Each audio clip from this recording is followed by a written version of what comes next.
Hi, this week I've been working on a project that needs to be finished by the 18th of June, and I'm going to be working on it probably right the way through June. Um, as I've been working on this project, I've been taken with how challenging it is for birth professionals to use language in I was going to say precise way, but in a way that directs the attention of the person they're working with to a meaning-making journey that leads to more resources, more internal power, if you like, to manage whatever they're going through. None of us learnt to speak our native language consciously.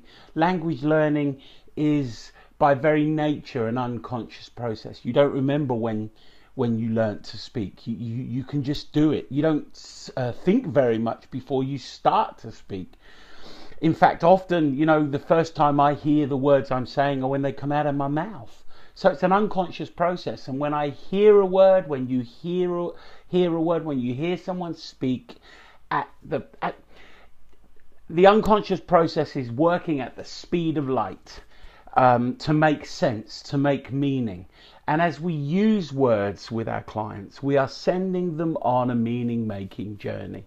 I did a return to midwifery practice quite a few years ago now, and I remember being supervised at what's called a booking in obstetric terms. And I spoke to the client in front of me and her partner, and I said to her something like this. I said, now, these are the blood tests that we invite you to take. Now, we extend the invitation because of this reason, that reason, this reason, that reason. Anyway, it all went very well, and they chose to accept my invitation. After the session was finished, my supervisor said to me, "What do you mean we invite them to take these blood tests?" I said, well, I thought that's what we were doing. She said, they might have chosen not to. I said, well, exactly. We had a discussion about the nature of informed consent and all of that sort of stuff. But it struck me that just that introduction of one word, invite, suggested such a culture change to my colleague that it confronted her reality paradigm, if you like, or the way she saw the world, or the way she saw her role inside the institution that she was serving. And that's an interesting way of putting it, isn't it? Because very often we serve institutions and not the people that matter, not the women that matter, not the partners of those women that matter, not the extended family of those women that matter. It's a structural thing. And then it leads me on to the thought that back in the early days, back in 1994, when I qualified as a midwife, a group of us started an organisation, a small one called RAGE. I was young, and RAGE stood for Research Awareness Generates Enthusiasm, and we would have weekly projects. one of them was putting bins behind the doors of the rooms that we were in, so that doctors couldn't just walk in, or other midwives for that matter.